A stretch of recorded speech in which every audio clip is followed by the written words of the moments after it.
नमस्ते दोस्तों। स्वागत है आपका हमारे channel Hindi audio novel story पर, जहां आपको मिलती है सबसे बेहतरीन हिंदी ऑडियो बुक, रोमांचक उपन्यास, प्रेम कहानियां, सस्पेंस थ्रिलर और दिल छू लेने वाली फैमिली स्टोरीज। दोस्तों, ये पूरी कहानी केवल मनोरंजन, एंटरटेनमेंट और शिक्षा जागरूकता, एजुकेशनल उद्देश्य के लिए बनाई गई है। हम किसी भी मूल लेखक, प्रकाशक या कॉपीराइट धारक के अधिकारों का उल्लंघन नहीं करना चाहते। अगर ये कहानी किसी असली लेखक कॉपीराइट होल्डर की है और आपको कोई समस्या आपत्ति है, तो कृपया हमें ईमेल या कमेंट में जरूर बताएं। हम तुरंत इस वीडियो को डिलीट कर देंगे और सम्मानपूर्वक सहयोग करेंगे। अध्याय 21 चांदनी और संयोग। चांदनी रात, हल्की हवा, पेड़ों की परछाइयां जमीन पर धीरे धीरे डोल रही थीं। ये वही समय था जब सूर्यानगर के बार और क्लब सबसे ज्यादा जीवित हो जाते हैं। कोई जुनून खोजता है, कोई भूलने की कोशिश करता है, और आरव, वो सिर्फ डांस पार्टनर ढूंढने आया था। पहली बार बार में आने से पहले उसने अच्छी तैयारी की थी। महंगे और शोरगुल वाले क्लब छोड़कर उसने चुना ऑटम लीफ बार, सूर्यानगर में एक साफ सुथरी और सुसंस्कृत जगह के रूप में मशहूर। कहा जाता था मालिक कभी कभी था, इसलिए यह बार चमकदार नहीं बल्कि सादगी में खूबसूरत था। आज आरव ने चांदी ग्रे रंग का सूट पहना था, अंदर हल्की गुलाबी शर्ट, पैरों में काले कैजुअल जूते। सब कुछ पेरिस एरिस्टोक्रेट से खरीदा हुआ। उसकी चाल में अब पहले जैसा झिझक नहीं थी। दरवाजे पर दो होस्टेस खड़ी थीं। सर, अंदर आइए। आरव ने हल्की मुस्कान के साथ सिर हिलाया, फिर अंदर चला गया। उसके जाते ही दोनों युवतियां एक दूसरे को देखने लगीं। कितना हैंडसम था ना, बिल्कुल किसी वेब सीरीज का प्रिंस। अंदर भीड़ बहुत ज्यादा नहीं थी। मध्यम रोशनी, धीमी संगीत धुन, लकड़ी की मेजें, शांत माहौल। लेकिन एक चेहरा सबसे अलग दिख रहा था। रिया मेहरा, वो बार काउंटर के पास बैठी थी। कई युवक उसे घेरकर बात करने की कोशिश कर रहे थे, और वो शिष्टता से एक एक कर मना कर रही थी। तभी उसकी नजर आरव पर पड़ी। उसकी आंखें चमक उठीं। उसने हल्का सा हाथ हिलाया, जैसे कह रही हो, इधर आओ। आरव आगे बढ़ा। बाकी युवक धीरे धीरे पीछे हट गए, जैसे सूखे पत्ते हवा के झोंके से हट जाते हैं। तुम्हारा पैर ठीक हो गया? रिया ने बिना घुमाए सीधा पूछा। हाँ, 2 दिन पहले, उसने मुस्कुराकर पूछा। आप यहाँ? आरव ने कंधे उचका दिए। थोड़ी उदासी थी। सोचा एक ड्रिंक ले लूं। तुम अकेले आए हो? हाँ। रिया ने उसे ऊपर से नीचे तक देखा। ये सूट जमीन का डिजाइन है, लेकिन तुम पर हमारे मॉडल से भी बेहतर लग रहा है। उसकी आवाज में आधा मजाक आधा सच था। फिर उसने हल्की मुस्कान के साथ पूछा, सिया को पता है तुम यहाँ आए हो? आरव थोड़ा झेप गया। दरअसल मैं यहाँ डांस प्रैक्टिस के लिए आया हूँ। डांस? रिया की भौं हल्की उठी। हाँ, उसकी बर्थडे पार्टी में उसे सरप्राइज देना चाहता हूँ। रिया कुछ सेकंड तक उसे देखती रही, जैसे उसकी आंखों में सच ढूंढ रही हो। फिर मुस्कुराए। तुम सच बोल रहे हो? वाल्ट्ज, टेंगो, बॉलरूम आज ही सीखा है? ओह, तो तुम बिल्कुल शुरुआती हो। उसने चारों तरफ नजर दौड़ाई। ये जगह प्रैक्टिस के लिए सही नहीं है, लेकिन मैं एक जगह जानती हूँ। आरव थोड़ा हिचका। डांस पार्टनर नहीं है? रिया हंस पड़ी। तो क्या यहाँ लड़कियां फंसाने आए थे? आरव का चेहरा हल्का लाल हो गया। वो कुछ नहीं बोला। ठीक है, मैं प्रैक्टिस करवा दूंगी। वैसे भी आज मेरा मूड बहुत अच्छा नहीं था। आरव कुछ क्षण चुप रहा, फिर हल्का मुस्कुराया। धन्यवाद। दोनों बार से बाहर निकले। चांदनी फिर से उनके ऊपर बिखरी हुई थी। सड़क शांत थी, हवा ठंडी, लेकिन माहौल में एक अनजाना बदलाव था। क्या ये सचमुच सिर्फ डांस प्रैक्टिस होगी, या किस्मत फिर से कोई नया मोड़ लेने वाली है? उंगली से दाहिनी ओर इशारा फॉलो करें, और मेरे channel Hindi audio novel story पर सुनते रहें। अध्याय 22 पार्कवे स्क्वायर की रात। बार के बाहर आरव और रिया मेहरा साथ साथ चलते हुए डार्क ग्रीन BMW मिनी तक पहुंचे। रात की हवा हल्की ठंडी थी। आरव मुस्कुराया। आप यहीं की रहने वाली हैं, है ना? रिया ने गाड़ी स्टार्ट करते हुए कहा। हाँ, सूर्या नगर मेरी ही है। यहाँ का पहला पेरिस एरिस्टोक्रेट स्टोर मैंने ही शुरू करवाया था। आरव ने हल्के से सिर हिलाया। अब बहुत सी बातें अपने आप साफ हो गईं। कुछ क्षण बाद रिया फिर बोली, मैं पहले पेरिस में थी। घर में कुछ काम था इसलिए आई हूँ। कुछ दिनों में शायद वापस चली जाऊं। उसकी भौहों में हल्की चिंता की रेखा थी। आरव ने देखा, लेकिन पूछा नहीं। हम कहाँ जा रहे हैं? आरव ने बात बदली। पार्कवे स्क्वायर, वहां हर रात लोग डांस प्रैक्टिस करते हैं। आरव थोड़ा चौंका। वहां तो ज्यादातर बुजुर्ग लोग नाचते हैं। रिया हंस पड़ी। हम भी तो बस प्रैक्टिस ही करने जा रहे हैं। कार के भीतर हल्की खुशबू तैर रही थी, रिया के परफ्यूम की। माहौल बंद था, लेकिन आरामदायक। आरव का दिल थोड़ा तेज धड़कने लगा। साइड में शिना मुस्कुरा रही थी। दिल की धड़कन बढ़ गई है। आरव ने मन ही मन डांटा, चुप रहो। एक सेक्सी, एक प्यारी चॉइस मुश्किल है। शिना, ठीक है, ठीक है, चुप हूं। करीब 10 मिनट बाद पार्कवे स्क्वायर। रात में ये जगह जीवंत थी। कहीं टेंगो, कहीं वाल्स, कहीं फिटनेस डांस, कहीं बच्चे स्केटिंग करते हुए हंस रहे थे। चारों तरफ हल्की रोशनी, हवा में ऊर्जा और ताल। क्या सीखना है पहले? रिया ने पूछा। टेंगो, आरव ने बिना सोचे कहा। दोनों एक समूह के पास जाकर खड़े हो गए। अब असली परीक्षा थी। रिया ने धीरे से अपना हाथ आगे बढ़ाया। आरव एक पल के लिए रुका। शर्मा रहे हो? रिया की आवाज में हल्का मजाक था। नहीं। उसने उसका हाथ थाम लिया। उसकी हथेली गर्म और मुलायम थी। आरव का दूसरा हाथ धीरे से उसकी कमर तक गया। पतली टी शर्ट के पार त्वचा की गर्मी स्पष्ट महसूस हो रही थी। रिया का चेहरा हल्का गुलाबी हो गया। उसे अचानक अजीब सा कंपन महसूस हुआ, जैसे हल्की सी बिजली त्वचा को छूकर गुजर गई हो। आरव भी असहज हुआ। दोनों की सांसें थोड़ी भारी हो गईं। साइड में शिना फिर मुस्कुरा रही थी। आरव समझ गया। शिना, कुछ मत करो, मैं तो मदद कर रही थी। प्लीज। ठीक है, अब नहीं। धीरे धीरे दोनों ने स्टेप्स शुरू किए। पहला कदम, दूसरा, घूमना, रुकना, मुड़ना। आरव की पकड़ संतुलित थी, आंखों में पूरा ध्यान, कोई हड़बड़ाहट नहीं। कुछ ही मिनटों में वो बेसिक टेंगो फ्लो पकड़ चुका था। रिया ने हैरानी से देखा। तुमने सच में आज ही सीखा है? हाँ, आरव ने सहजता से जवाब दिया।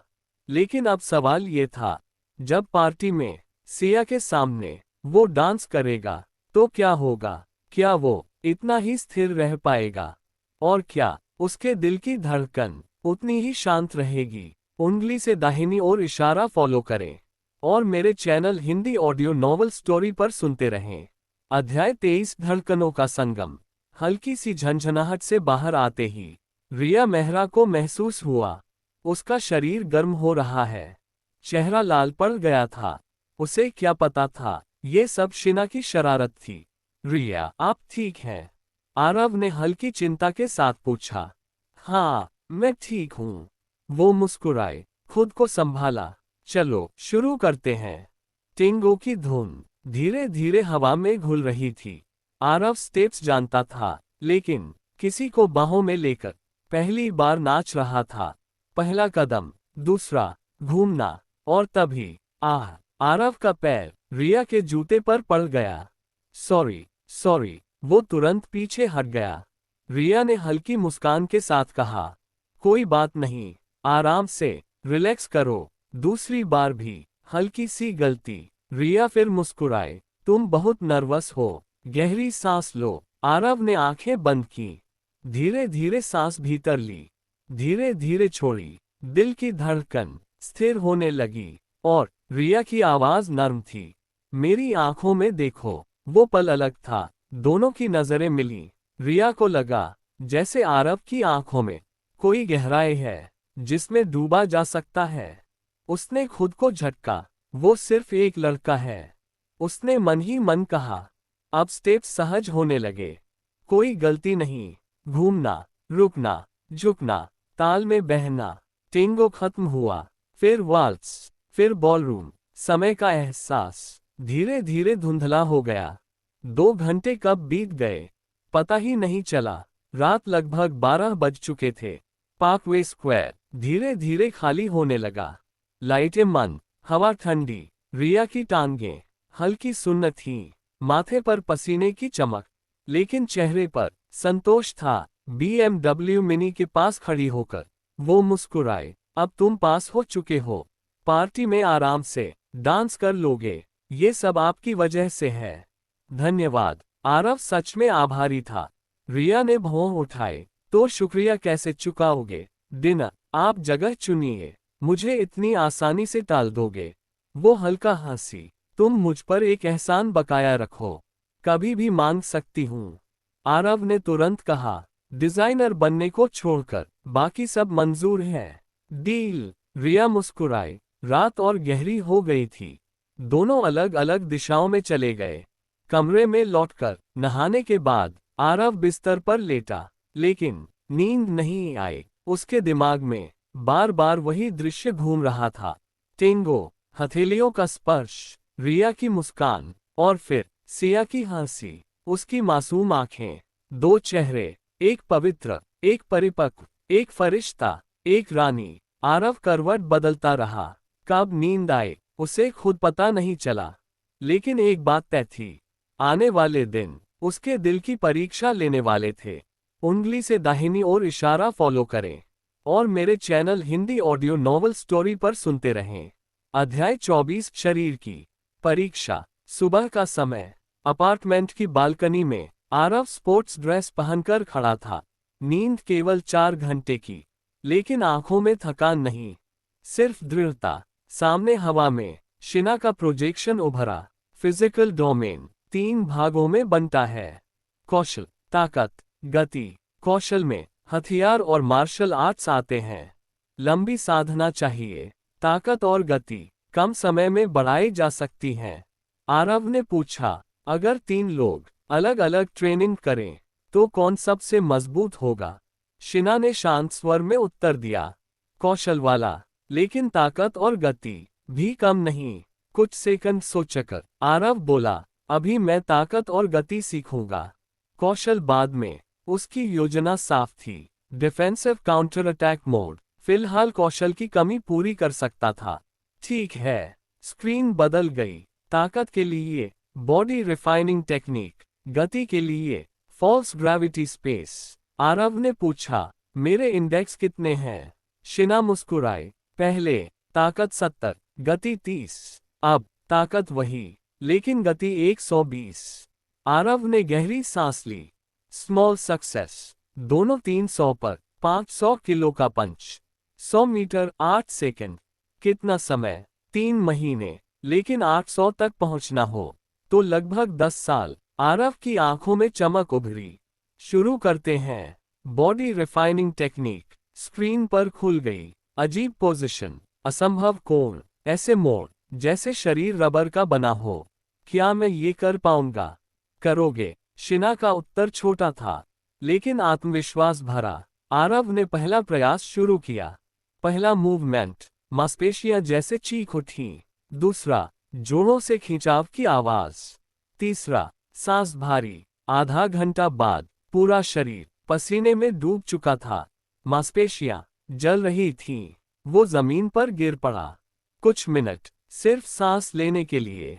फिर उठा। दूसरा राउंड, दर्द पहले से ज्यादा। तीसरा राउंड, शरीर जवाब देने लगा, लेकिन वो नहीं रुका। लगभग 1 घंटा फर्श पर पड़ा रहा, फिर धीरे धीरे उठा। इतना मुश्किल, लेकिन असर हो रहा है। मांसपेशियों में अजीब सी गर्मी थी, जैसे अंदर आग जल रही हो। उसने घड़ी देखी, अभी भी 2 घंटे बाकी थे। आरव ने दांत भींचे।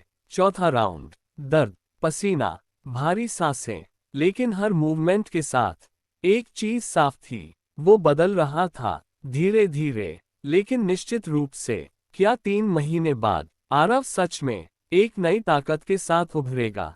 और क्या उसकी ये मेहनत उसे आने वाली चुनौतियों के लिए तैयार कर पाएगी? उंगली से दाहिनी ओर इशारा फॉलो करें और मेरे channel Hindi audio novel story पर सुनते रहें। अध्याय 25 जन्मदिन से पहले।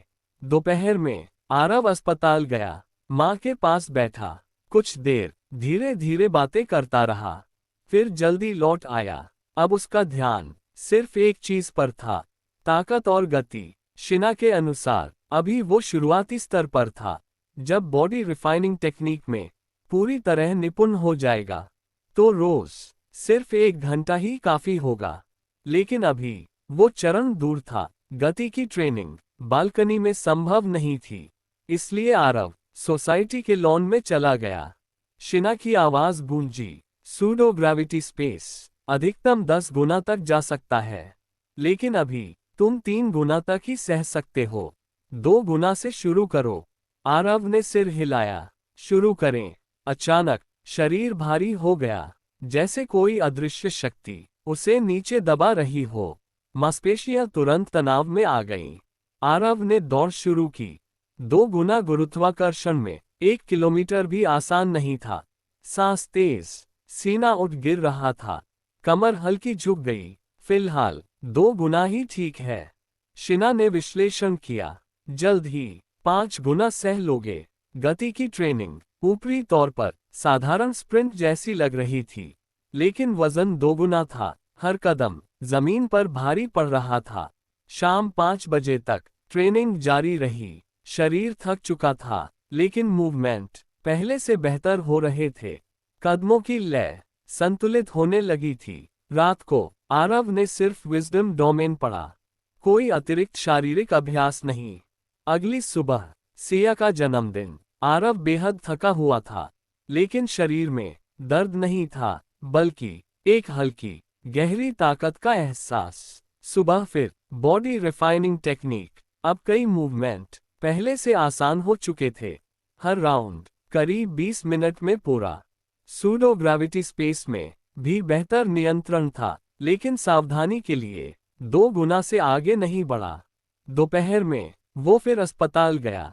माँ को देखा, कुछ देर चुप बैठा, फिर निकल पड़ा सेंट्रल स्ट्रीट की ओर। पर्पल ऑर्किड नॉट ड्रेस वो पहले ही दे चुका था, लेकिन खाली हाथ जाना उसे ठीक नहीं लगा। तभी फोन बजा। सिया, तुम्हें पता है ना मेरा घर कहाँ है? जरूरत हो तो ड्राइवर भेज दूं? नहीं, मैं आ जाऊंगा, आरव ने शांत स्वर में कहा। फोन कटने के बाद वो कुछ पल खड़ा रहा, मन में हल्की उलझन। शिना, क्या गिफ्ट दूं? शिना की आवाज में हल्की शरारत थी। सही व्यक्ति से पूछा है। गिफ्ट का मतलब होता है नेकलेस, उसे अपने पास रखना चाहते हो। रिंग, हमेशा तुम्हारी हो। ब्रेसलेट, बंधन, ईयररिंग, नजदीकी। आरव कुछ क्षण चुप रहा। इतना जटिल क्यों है? सरल चाहिए तो ज्वेलरी दे दो। ठीक है। आरव मुड़ा, सीधा रॉयल सिटी मॉल की ओर बढ़ गया। लेकिन क्या ये सिर्फ एक गिफ्ट होगा, या आज की शाम उसकी जिंदगी का नया मोड़ बनने वाली है? उंगली से दाहिनी ओर इशारा फॉलो करें और मेरे channel Hindi audio novel story पर सुनते रहें। अध्याय 26 अचानक खतरा। रॉयल सिटी मॉल की 6ठी और 7वीं मंजिल सिर्फ ज्वेलरी के लिए आरक्षित। देश विदेश के मशहूर ब्रांड, चमकती रोशनी, लग्जरी सजावट, कांच के पार चमकते रत्न।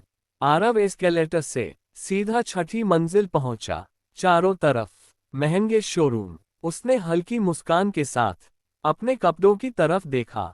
शायद कपड़े बदलकर आना चाहिए था, लेकिन वो मुड़ा नहीं, सीधे बढ़ गया बाव शलोन के शोरूम की ओर।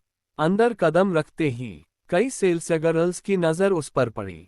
चेहरों पर मुस्कान थी, पर आंखों में हल्की उपेक्षा भी, जैसे वे सोच रही हो, ये ग्राहक शायद सिर्फ देखने आया है। आरव ने सब अनदेखा कर दिया। उसकी नजर एक जोड़ी इयररिंग्स पर जाकर ठहर गई। डैफोडिल थीम, हरे जैद के पत्ते, बीच में गोल रत्न, नीले टेनेजनाइट, हल्का गुलाबी मोर्गनाइट। डिजाइन नाजुक, शानदार, लेकिन भड़कीला नहीं। सिया के लिए। बिल्कुल सही। इसकी कीमत? एक सेल्सगर्ल ने मुस्कुराकर जवाब दिया। 36,000 रुपये, सर। आरव की भौहें हल्की सी उठी। शिना ने जो कीमत अनुमान की थी उससे कुछ अधिक। तभी मैनेजर तेजी से आगे आया। सर, माफ कीजिए, ये पीस पहले से रिजर्व है। आरव कुछ क्षण चुप रहा। अगर रिजर्व है तो डिस्प्ले में क्यों रखा है? स्वर शांत था लेकिन सीधा। मैनेजर तुरंत झुका। हमारी गलती है, सर। चाहे तो मैं ग्राहक से बात कर सकता हूँ। कृपया पूछ लीजिए। आज मेरी दोस्त का जन्मदिन है। मैनेजर फोन निकाल ही रहा था, तभी दरवाजा खुला। एक लंबी सजीली महिला अंदर आई। साथ में एक आकर्षक सूट पहने युवक। महिला ऊंचा जूड़ा, सख्त लेकिन सुंदर चेहरा, आंखों में आत्मविश्वास, कदम स्थिर। एक दमदार बिजनेस वुमन। नाम गू जी आए। मैनेजर तुरंत आगे बढ़ा। मिस गू, आपका डैफोडिल पीस आ गया है। आरव समझ गया, रिजर्व उन्हीं के नाम था। वो विनम्र स्वर में बोला, मिस गू, अगर आपको जल्दबाजी न हो तो क्या ये मुझे मिल सकता है? आज मेरी दोस्त का जन्मदिन है। गू जियाई ने उसकी ओर देखा, नजर पैनी, मूल्यांकन करती हुई, फिर सीधा उत्तर, नहीं, मुझे आज ही चाहिए। स्वर ठंडा, बिना झिझक। आरव कुछ नहीं बोला। निराशा हुई, लेकिन उसने जबरदस्ती नहीं की। गू जियाई ने कार्ड निकाला। साथ वाला युवक बोला, मैं पे कर देता हूँ। नहीं, ये मेरी बहन के लिए है। उसकी आवाज में स्पष्ट स्वामित्व था। वातावरण थोड़ा असहज हो गया। मैनेजर कार्ड लेने ही वाला था, तभी धड़ाम, दरवाजे पर जोर की आवाज गूंजी। 4 नकाबपोश आदमी तेजी से अंदर घुसे। 2 के हाथ में पिस्तौल, एक के पास राइफल, चौथा बड़ा बैग लिए हुए। शोरूम में सन्नाटा छा गया। कांच के शोकेस की रोशनी अब अजीब लग रही थी। किसी की सांस तक स्पष्ट सुनाई दे सकती थी। एक लुटेरा चिल्लाया, सब नीचे बैठ जाओ, कोई हरकत की तो गोली मार दूंगा। सेल्सगर्ल्स घबराकर झुक गईं। कुछ ग्राहक जमीन पर बैठ गए। गू जियाई का चेहरा क्षण भर के लिए सख्त हुआ, लेकिन वो घबराए नहीं। साथ वाला युवक साफ तौर पर तनाव में था। आरव का दिल एक पल को थम गया, लेकिन उसकी आंखें शांत थीं। विश्लेषण करती हुई, निकास मार्ग, लुटेरों की स्थिति, हथियार की दिशा, सब कुछ तेजी से दर्ज हो रहा था। शिना की धीमी आवाज उसके मन में गूंजी। 4 लक्ष्य, 2 दाएं, एक मुख्य प्रवेश पर, एक बैग संभाल रहा है। राइफल वाले की प्रतिक्रिया गति औसत से कम। आरव ने हल्की सांस ली। आज का दिन सिर्फ एक गिफ्ट खरीदने के लिए नहीं था। भाग्य ने फिर खेल शुरू कर दिया था। क्या आरव फिर से अपनी ताकत दिखाएगा, या इस बार खतरा कहीं ज्यादा बड़ा है?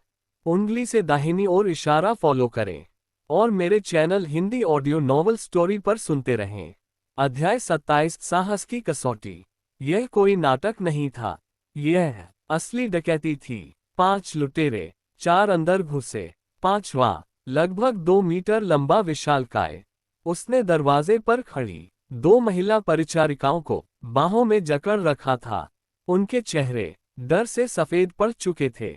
2 सिक्योरिटी गार्ड हथियार देखते ही जमीन पर बैठ गए। उनके हाथ ऊपर थे, कोई प्रतिरोध नहीं। राइफल वाला नेता गरजा, कोई हिला तो पहले गोली चलेगी। उसकी आवाज धातु जैसी कठोर थी। पूरा शोरूम सन्नाटे में डूब गया। मैनेजर हान कांप रहे थे। उनकी सांसें बेढंगी हो चुकी थीं। होंग शिचिंग गू जियाई के सामने खड़ा था, जैसे सुरक्षा देने की कोशिश कर रहा हो, लेकिन उसके हाथ हल्के हल्के कांप रहे थे। गू जियाई चेहरा शांत, लेकिन भौहें सख्ती से भींची हुई। उसकी आंखें तेजी से हालात का आकलन कर रही थीं। आरव नहीं हिला। उसकी नजर सीधे गनों पर थी। दूरी, कोण, प्रतिक्रिया समय, सब कुछ तेजी से गणना हो रहा था।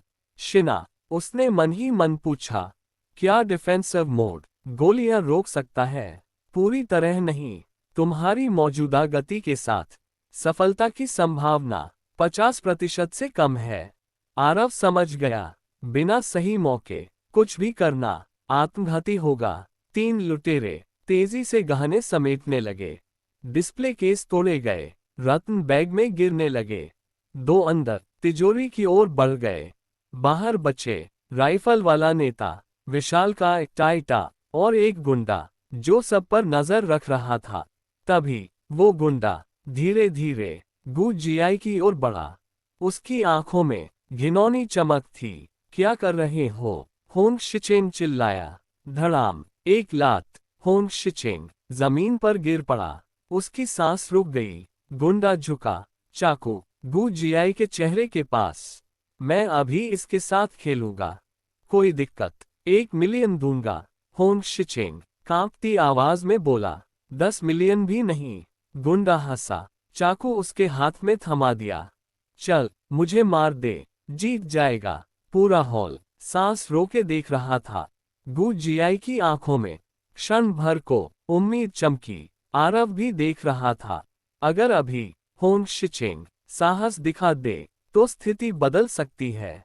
लेकिन उसके हाथ कांप रहे थे, पैर पीछे हट रहे थे। डरो मत, काटो। गुंडा गर्दन आगे बढ़ाकर बोला। उसकी हंसी और भी विकृत हो गई। होंग शिचेंग की आंखों में सिर्फ डर था, साहस का एक कण भी नहीं। अचानक धड़ाम, उसे फिर लात मारी गई। चाकू उसके हाथ से छीन लिया गया। बिल्कुल कायर, गुंडे ने थूक कर कहा। गू जियाई की आंखों में गहरी निराशा उतर आई। उसने होंग शिचेंग की ओर देखना भी बंद कर दिया। आरव ने सब देखा। वो जानता था अगर होंग शिचेंग वार करता तो उसी पल गोली चलती। पर साहस कभी कभी परिणाम से नहीं, प्रयास से मापा जाता है। अब गुंडा फिर से गू जियाई की ओर बढ़ रहा था, हाथ में चाकू, चेहरे पर विकृत मुस्कान। दूरी 7 मीटर। राइफल वाला मुख्य प्रवेश पर, विशालकाय दरवाजे के पास। तीसरा गुंडा बाएं। शिना की आवाज धीमे से गूंजी। यदि तुम पहले चाकू वाले को निष्क्रिय करो तो 3 सेकंड की खिड़की मिलेगी, लेकिन जोखिम उच्च है। आरव की आंखों में हल्की चमक उभरी, दिल स्थिर, सांस नियंत्रित। और इस बार शायद उसे मौका खुद बनाना पड़ेगा। क्या वह अपनी नई ताकत पर भरोसा करेगा या एक गलत कदम सबकी जान ले सकता है? उंगली से दाहिनी ओर इशारा फॉलो करें और मेरे channel Hindi audio novel story पर सुनते रहें। अध्याय 28, एक पल का फैसला। छोटी लड़की, शांत रहो। लुटेरा हंसा, चाकू की धार अपनी जीभ से छुई। बस थोड़ा मजा चाहिए, पास मत आना, मैं जीभ काट लूंगी। गू जियाई की आवाज बर्फ जैसी ठंडी थी। उसकी आंखों में डर नहीं था, सिर्फ घृणा। मर जाओगी। और अच्छा, लुटेरा और जोर से हंसा। उसकी आंखों में पागलपन साफ था। उसने चाकू उसके गाल पर सरकाया, धीरे धीरे गर्दन तक। धार की ठंडक त्वचा को छू रही थी। फिर कपड़ों के बटन की ओर।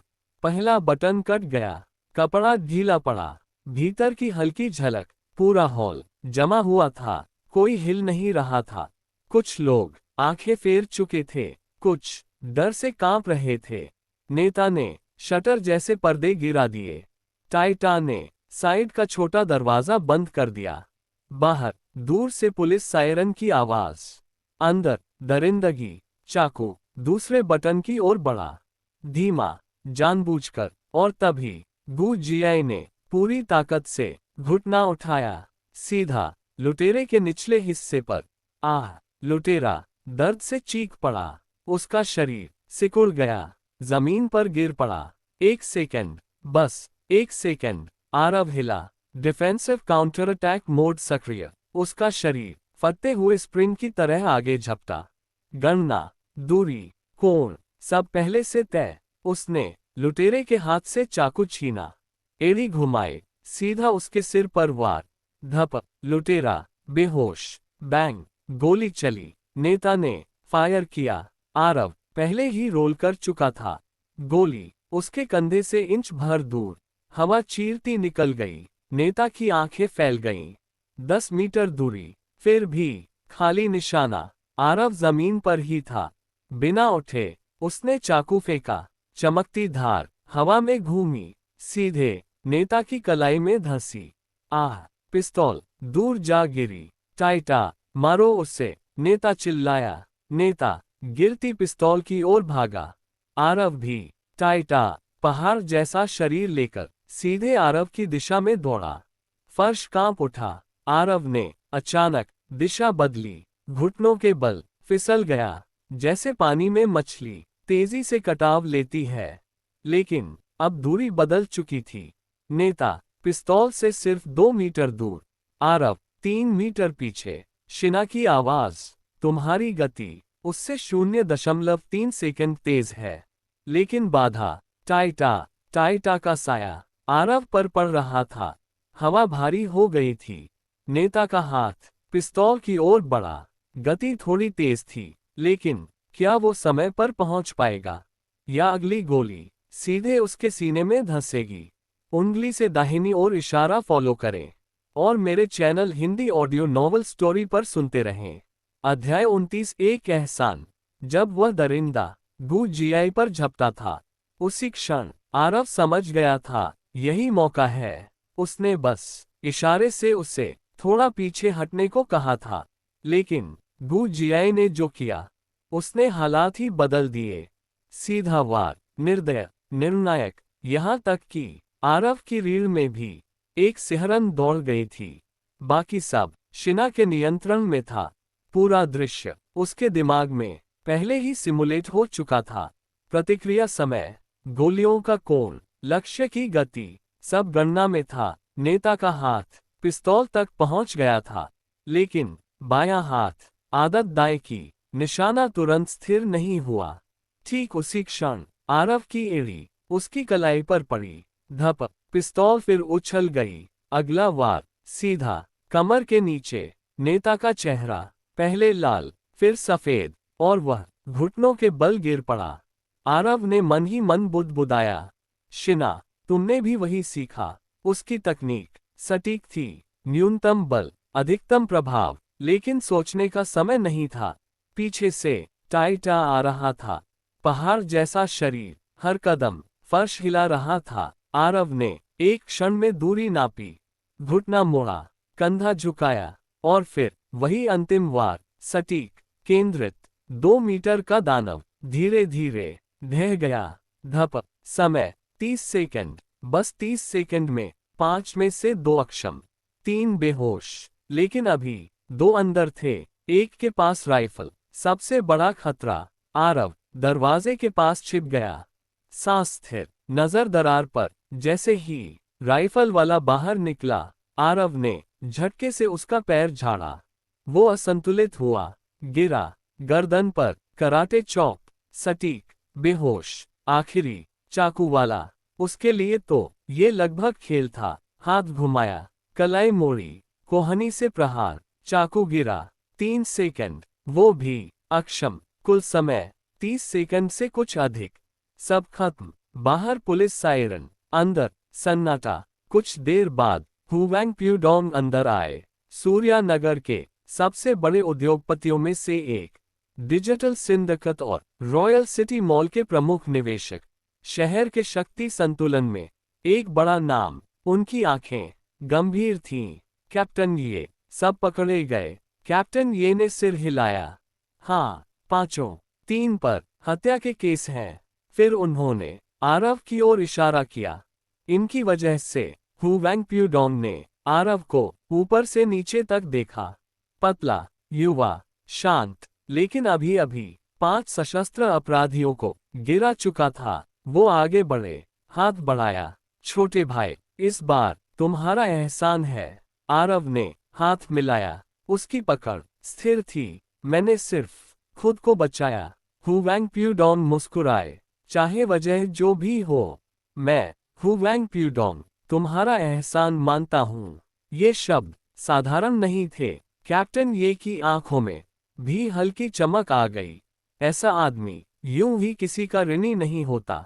आरव की आंखों में एक क्षण के लिए चमक उभरी। कोई नहीं देख पाया, न हुवैंग प्यूडोंग, न कैप्टन ये। शायद आज की यह डकैती सिर्फ एक हादसा नहीं थी। शायद ये किसी बड़े खेल की पहली चाल थी। क्या यह एहसान भविष्य में आरव के लिए दरवाजे खोलेगा या नए दुश्मन खड़े करेगा? उंगली से दाहिनी ओर इशारा फॉलो करें और मेरे channel Hindi audio novel story पर सुनते रहें। अध्याय 30, एक नया दरवाजा। हु वैंग प्यूडोंग, सूर्यानगर का एक चुआ की नाम। आरव ने उन्हें पहले भी टीवी पर देखा था। स्कूल के दिनों में उसके हिंदी शिक्षक ने उनकी सफलता की कहानी कक्षा में सुनाई थी और आज वो खुद उसके सामने खड़े थे। वो मुझसे दोस्ती करना चाहते हैं। आरव ने मन ही मन सोचा, अगर सिर्फ धन्यवाद देना होता तो कुछ पैसे देकर मामला खत्म हो जाता, लेकिन एक एहसान कहना ये साधारण बात नहीं थी। ऐसा आदमी यूं ही किसी पर एहसान नहीं छोड़ता। आरव समझ गया यह अवसर है, लेकिन उसने तुरंत सिर नहीं झुकाया। उसका स्वर शांत और संतुलित था। चीफ हु वैंग, कैप्टन ये, मैं बस चाहता हूं कि ये बात बाहर न जाए। मैं अभी छात्र हूं। अगर लुटेरों के साथी हुए तो पढ़ाई और सुरक्षा दोनों पर असर पड़ेगा। हु वैंग प्यूडोंग की आंखों में संतोष की हल्की चमक उभरी। न कोई घमंड, न कोई दिखावा, सिर्फ सावधानी। उन्होंने तुरंत कहा, कैप्टन ये, इसे गोपनीय रखिए। कैप्टन ये ने दृढ़ता से सिर हिलाया। बिना अनुमति कुछ बाहर नहीं जाएगा। अब रास्ता साफ था। हु वैंग प्यूडोंग मुस्कुराए। छोटे भाई, मुझे मेजबानी का मौका दीजिए। आरव ने समय देखा।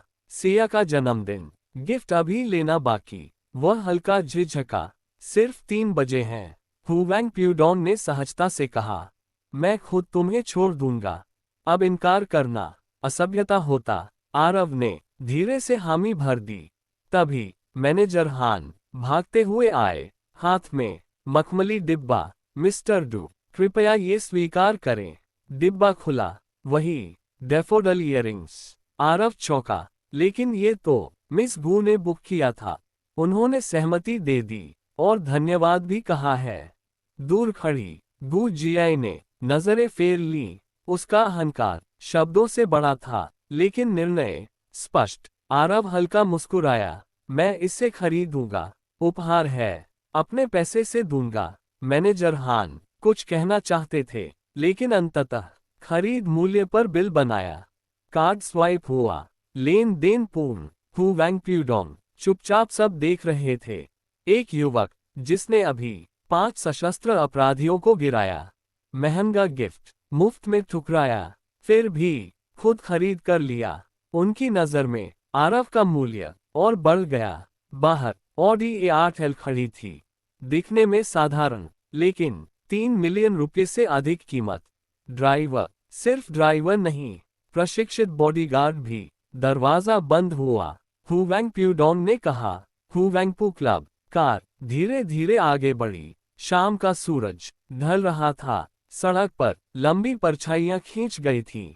आरव की गोद में डैफोडिल इयररिंग्स। उसके मन में एक नया दरवाजा। क्या ये क्लब सिर्फ डिनर होगा या भविष्य की साम्राज्य योजना की पहली औपचारिक बैठक? उंगली से दाहिनी ओर इशारा फॉलो करें और मेरे channel Hindi audio novel story पर सुनते रहें। अध्याय 31, एक नई साझेदारी। रॉयल सिटी क्लब नाम से ही साफ था, ये भी रॉयल सिटी ग्रुप की ही संपत्ति है। ऑडी A8L अंदर दाखिल हुई। यूरोपीय शैली की 6 मंजिला इमारत, विशाल पार्किंग एरिया, हर कार 1 करोड़ रुपए से ऊपर, 3 बेंटले, शांत लेकिन स्पष्ट वैभव। दरवाजे पर 2 जुड़वा होस्टेस, लंबी, सुडौल, सफेद गाउन में, उनकी मुस्कान कोमल, पेशेवर, संतुलित। आरव ने एक नजर डाली, सिर्फ एक नजर, चेहरा नहीं बदला। तीसरी मंजिल, सदस्यों के लिए विशेष बार, महंगा कालीन, हल्की रोशनी, सन्नाटा और शान। एक निजी कक्ष, वहां बैठे थे रजत सिंघानिया। आरव उनके सामने। तभी एक महिला अंदर आई, ट्रे में रेड वाइन। वो आकर दोनों के बीच बैठ गई।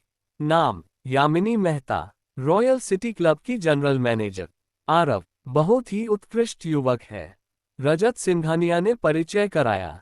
यामिनी हल्के से मुस्कुराए। छोटे भाई, आप पहले हो। जिन्हें रजत सर ने यूं खुलकर सराहा है। उसने हाथ बढ़ाया। हाथ गर्म था, कोमल। आरव ने औपचारिक रूप से हाथ मिलाया, फौरन छोड़ दिया। उसकी नजर भटकी नहीं। यामिनी की आंखों में प्रशंसा की हल्की चमक उभरी।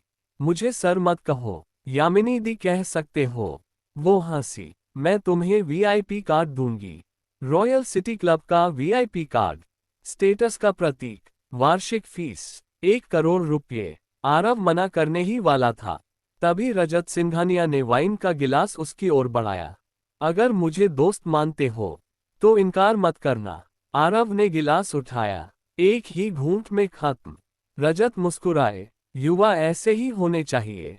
एक और जाम, फिर एक, फिर एक।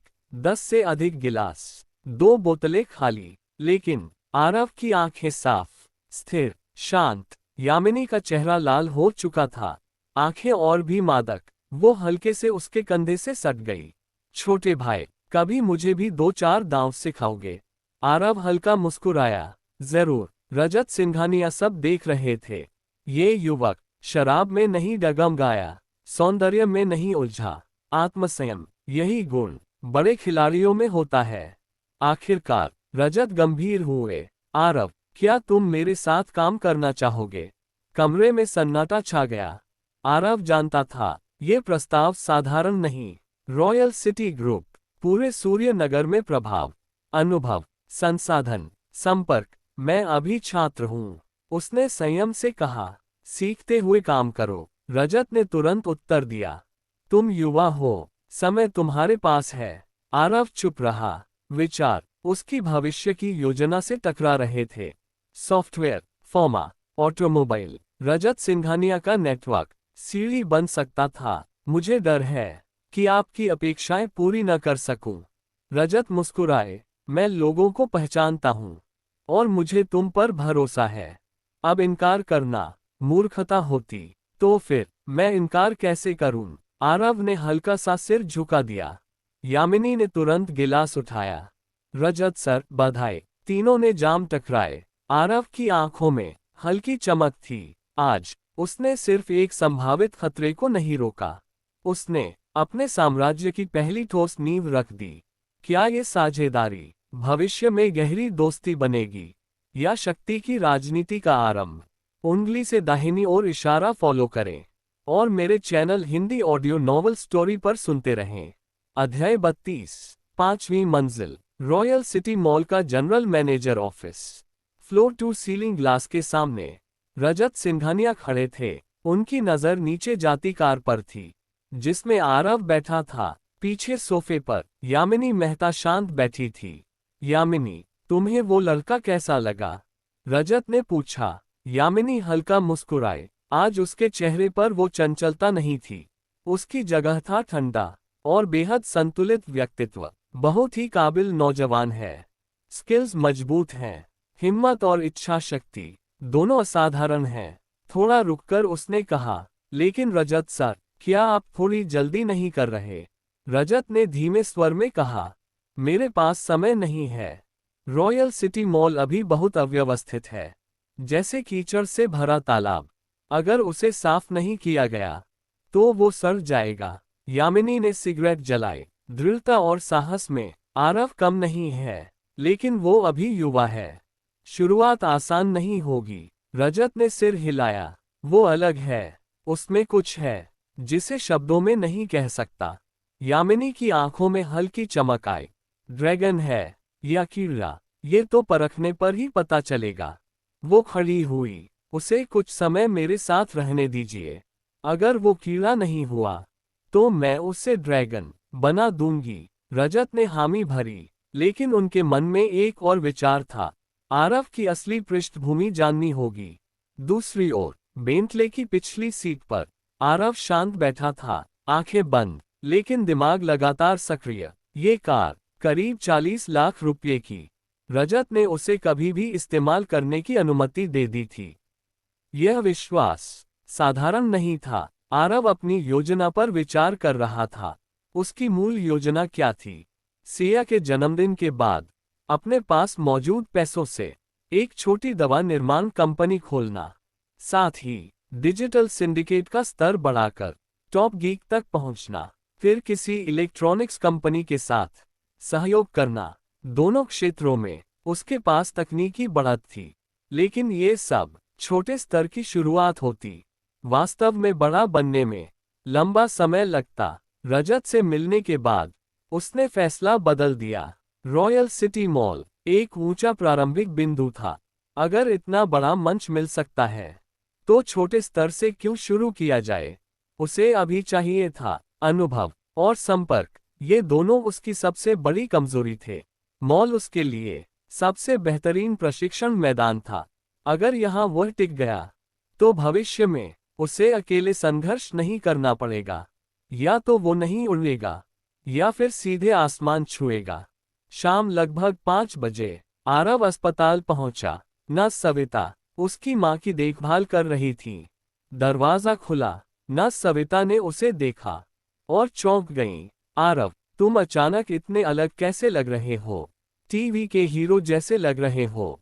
आरव हल्का मुस्कुराया। आंटी, क्या मां को घर ले जाया जा सकता है? नर्स सविता गंभीर हो गई। आरव, ये आसान नहीं है। अस्पताल का खर्च अभी परिवार दे रहा है। अगर बाहर ले गए तो क्या वो खर्च देंगे? अच्छा माहौल चाहिए, विशेष उपकरण चाहिए, प्राइवेट नर्स चाहिए, बहुत पैसा लगेगा। आरव ने शांत स्वर में कहा, मैं तैयार हूँ, मैं चाहता हूँ आप माँ की निजी नर्स बने। नर्स सविता ने उसे गौर से देखा। तुम्हारे पास पैसे हैं? आरव ने उत्तर दिया, मैंने एक सॉफ्टवेयर डिजाइन किया, कुछ कमाई हुई, अच्छी नौकरी भी मिल गई है। आगे समय कम मिलेगा, इसलिए माँ को घर ले जाना चाहता हूँ। नर्स सविता ने गहरी सांस ली। ठीक है, पहले मुझे भरोसा दिलाओ। अगर तुम सक्षम हो तो मैं तुम्हारे साथ चलूंगी। उधर सूर्य नगर का पश्चिमी इलाका, सिया का विला। आज उसका 20वां जन्मदिन था। सिर्फ जन्मदिन नहीं, एक सामाजिक आयोजन। 100 से अधिक मेहमान, व्यापारी, प्रभावशाली लोग, उच्च समाज की महिलाएं। सिया ने बैंगनी गाउन पहना था, हल्का मेकअप, सिर पर क्रिस्टल ताज। वो सचमुच राजकुमारी जैसी लग रही थी। दीदी, मैं कैसी लग रही हूँ? कमरे में रिया मेहरा भी थीं। दोनों बहनें, चेहरे मिलते जुलते लेकिन स्वभाव बिल्कुल अलग। सिया मासूम, रिया ठंडी और संतुलित। रिया मुस्कुराई, बहुत सुंदर, आज सबकी नजर तुम पर होगी। सिया ने धीरे से कहा, मुझे किसी की नजर नहीं चाहिए। उसके मन में एक चेहरा उभरा। आरव। उसका चेहरा हल्का लाल हो गया। पता नहीं वो समय पर आएगा या नहीं। रिया ने उसकी झिझक देख ली। उसकी छोटी बहन के दिल में कोई अपनी जगह बना चुका था।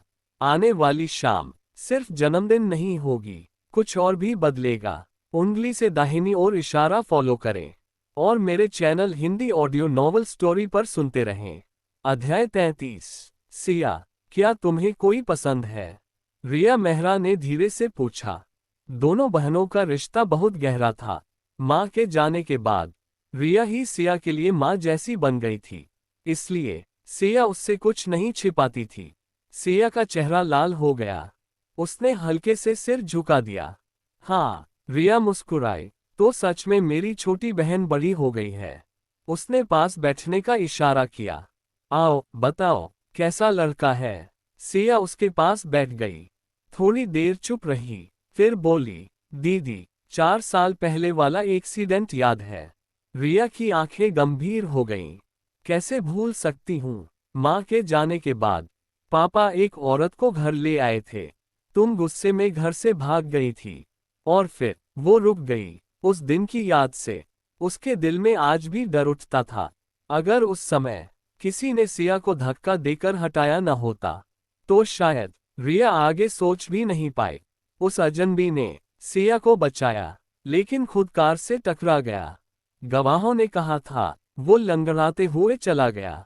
रिया ने हर बड़े अस्पताल में लोग भेजे थे, कई दिन इंतजार किया, लेकिन वो लड़का जैसे हवा में गायब हो गया। सिया ने धीरे से कहा, दीदी, मैंने उसे ढूंढ लिया है। रिया एकदम चौंक गई। क्या? कहाँ है वो? नाम क्या है? मैं उसके साथ चलकर उसे धन्यवाद दूंगी। सिया ने तुरंत सिर हिलाया। नहीं, मैं नहीं चाहती उसे पता चले। रिया हैरान थी। क्यों? सिया ने होंठ भींचे, जैसे कोई बड़ा फैसला कर रही हो। क्योंकि मैं नहीं चाहती वो ये सोचे कि मैं उसे सिर्फ इसलिए पसंद करती हूँ क्योंकि उसने मुझे बचाया था। रिया की आंखें गहरी हो गईं। तो जिसे तुम पसंद करती हो वो वही है? हाँ, सिया ने बिना झिझक कहा। रिया ने गंभीर स्वर में पूछा, तुम उसे इसलिए तो पसंद नहीं करती क्योंकि तुम उसका एहसान चुकाना चाहती हो? नहीं, सिया ने मजबूती से सिर हिलाया। उसके चेहरे पर हल्की मुस्कान थी। एहसान बहुत छोटा हिस्सा है। मुझे उसका गंभीर स्वभाव पसंद है। उसकी लगन, उसकी मेहनत और उसका अपनी माँ के लिए समर्पण। इसलिए मैं नहीं चाहती उसे पता चले। रिया ने राहत की सांस ली। नाम क्या है? सिया की आंखों में चमक आ गई। उसका नाम आरव है। वो सूर्य इंटरनेशनल यूनिवर्सिटी में मेरा क्लासमेट है। और आज रात वो मेरी बर्थडे पार्टी में आएगा। रिया मुस्कुराई। अब समझ आया। तुमने इस साल बर्थडे पार्टी के लिए इतनी आसानी से हाँ क्यों कर दी? लेकिन अब रिया खुद भी उत्सुक थी। ये आरव आखिर है कौन? शाम 6:30 बजे पार्टी शुरू होनी थी, लेकिन 6 बजे से ही मेहमान आने लगे। युवराज भी आ चुका था। उसके हाथ में एक शानदार गिफ्ट बॉक्स था। उस पर लिखा था काटिए। डिब्बा देखकर ही अंदाजा लगाया जा सकता था अंदर क्या है। वो अभी अंदर नहीं गया। मुख्य अतिथि नीचे नहीं आई थी। वो गेट पर खड़ा कुछ क्लासमेट से बातें कर रहा था। करीब 20 छात्र, ज्यादातर लड़कियां। वाह काटिए, एक लड़की ने ईर्ष्या से कहा। युवराज हल्का मुस्कुराया। बस कुछ लाख रुपए का है।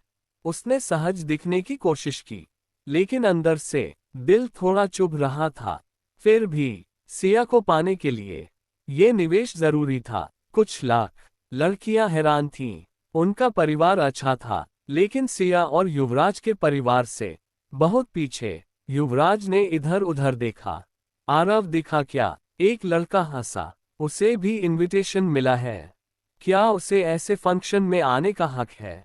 एक लड़की ने तिरस्कार से कहा। वो अपने लंगड़े पैर के साथ आएगा। क्लास की इज्जत डुबो देगा। सब हंस पड़े। युवराज के होठों पर ठंडी मुस्कान थी। पिछली बार पेरिस एरिस्टोक्रेट में जो बेइज्जती हुई थी, आज वो उसका बदला लेगा। तभी दूर से एक काली बेंटले धीरे धीरे आई। सबकी नजर उधर चली गई।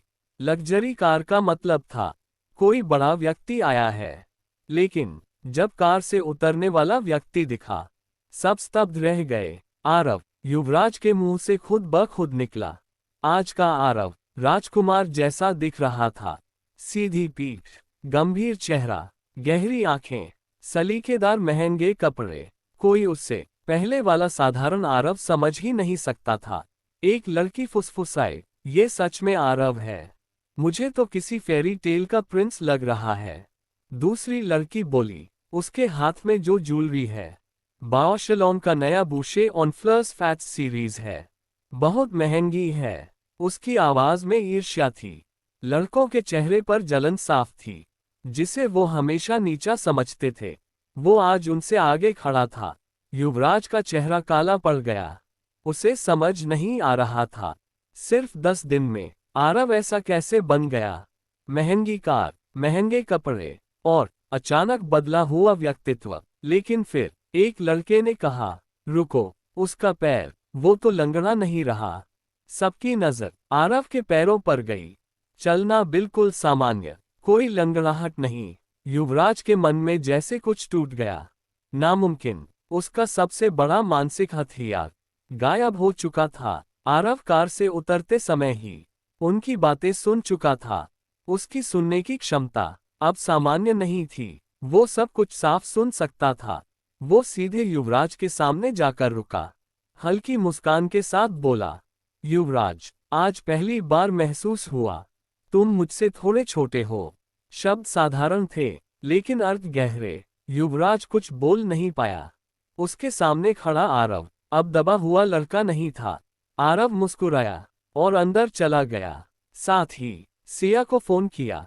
युवराज की आंखों में तेज नफरत चमक रही थी, जिसे वो हमेशा चींटी समझता था। आज उसी ने उसे पराजय का एहसास कराया था। आरव, मैं तुम्हें ऐसे जीतने नहीं दूंगा। उसकी मुट्ठियां भींच गईं। आज की रात अभी शुरू ही हुई थी। उंगली से दाहिनी ओर इशारा फॉलो करें और मेरे channel Hindi audio novel story पर सुनते रहें। अध्याय 34। दीदी। आरव आ गया। फोन रखते ही सिया का चेहरा खिल उठा। उसकी आंखों में साफ उत्साह था। वो दरवाजे की ओर भागने लगी। रिया मेहरा ने उसे तुरंत रोक लिया। रुको, सिया। सिया ने उलझन से देखा। रिया ने हल्की झुंझलाहट से कहा, अभी बाहर क्यों जा रही हो? तुम आज की मुख्य पात्र हो। आरव भाग नहीं जाएगा। पहले पार्टी शुरू होने दो।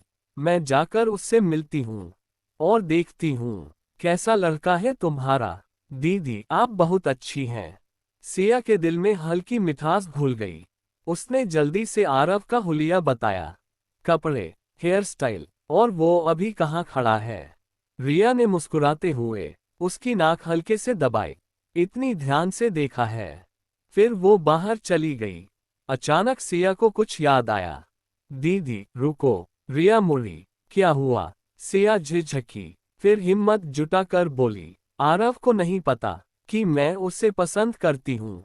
आप कुछ मत कहिएगा। रिया मुस्कुराई, तो ये एक तरफा प्यार है। सिया चुप रही, बस चेहरा लाल हो गया। ठीक है, मैं संभाल लूंगी। लेकिन अब रिया की उत्सुकता और बढ़ गई थी। वो लॉन पार करके छोटे तालाब की तरफ बढ़ी। ज्यादातर मेहमान हॉल में या गेट के पास थे, लेकिन एक लड़का अकेला तालाब के पास खड़ा था, मछलियों को देखता हुआ। वो था आरव। रिया ने उसकी पीठ देखी।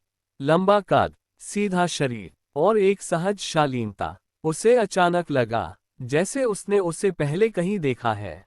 माफ कीजिए, क्या आप आरव हैं? रिया ने विनम्रता से पूछा। आरव ने पीछे मुड़कर देखा। क्षण भर के लिए वो भी चौंक गया। आप? उसे याद था, दोपहर की मुलाकात, रिया की तेज किक और वो छोटा सा टकराव। रिया भी हैरान थी। उसे उम्मीद नहीं थी कि सिया जिस आरव की बात कर रही है वो वही लड़का निकलेगा। दोपहर का आरव साधारण था, लेकिन अभी वो बिल्कुल अलग दिख रहा था। एक संभ्रांत युवा की तरह। आकर्षक, संतुलित, आत्मविश्वासी। आरव ने हाथ बढ़ाया। नमस्ते, मैं आरव, सिया का क्लासमेट। रिया ने हाथ मिलाया। रिया मेहरा, सिया की बहन। फिर हल्के स्वर में बोली, दोपहर की बात के लिए धन्यवाद, लेकिन कृपया सिया को मत बताइएगा। मैं नहीं चाहती वो चिंता करे।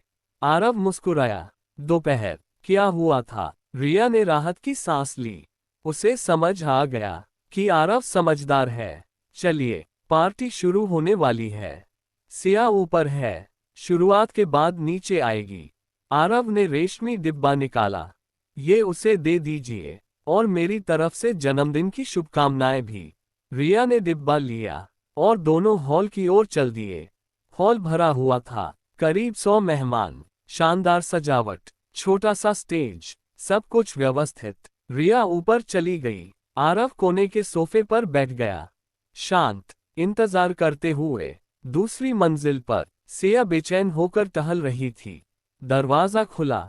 दीदी, देखा आपने? उसकी आंखों में उम्मीद थी। देखा, रिया ने जवाब दिया।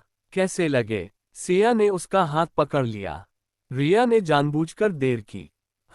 सिया घबरा गई। बुरे नहीं, कम से कम युवराज से बेहतर। सिया के चेहरे पर खुशी खिल उठी। रिया ने उसे गौर से देखा। उसकी छोटी बहन सच में बड़ी हो गई थी, लेकिन रिया के मन में सवाल था। आरव का व्यक्तित्व, उसकी फाइटिंग स्किल, उसकी शालीनता, ये सब किसी साधारण परिवार में नहीं पलता। सिया, तुम्हें आरव की पृष्ठभूमि पता है? पता है, सिया ने कहा, फिर जोड़ा, लेकिन पहले आप वादा कीजिए। क्या? उसकी पहचान चाहे जो भी हो, अगर वो मुझसे प्यार करता है तो आप हमें अलग नहीं करेगी। रिया चुप हो गई। उसने पहली बार सिया को इतना दृढ़ देखा। ठीक है, मैं वादा करती हूँ, पापा भी मना करें तो भी मैं तुम्हारे साथ हूँ। सिया की आंखें भर आईं। उसने रिया को गले लगा लिया। धीरे से बोली, आरव युवराज के परिवार का नाजायज बेटा है। रिया स्तब्ध रह गई। क्या वो, जिसे परिवार ने घर से निकाल दिया? सिया ने सिर हिलाया। रिया खुद से बुदबुदाई, इसलिए उसका चेहरा युवराज से मिलता है, इसलिए उपनाम भी वही है। अब उसे समझ आया, सिया ने पहले वादा क्यों लिया। अगर पापा को पता चला तो वो कभी मंजूर नहीं करेंगे। रिया ने गहरी सांस ली। तुम छोटी नहीं रही, मुझे भी अपने जाल में फंसा लिया। दीदी, आप साथ हैं ना? सिया ने मासूमियत से पूछा। अब फंस ही गई हूं। रिया ने माथा पकड़ा, फिर गंभीर होकर बोली, फिलहाल पापा को मत बताना, मुझे सोचने दो। सिया ने खुशी से सिर हिलाया।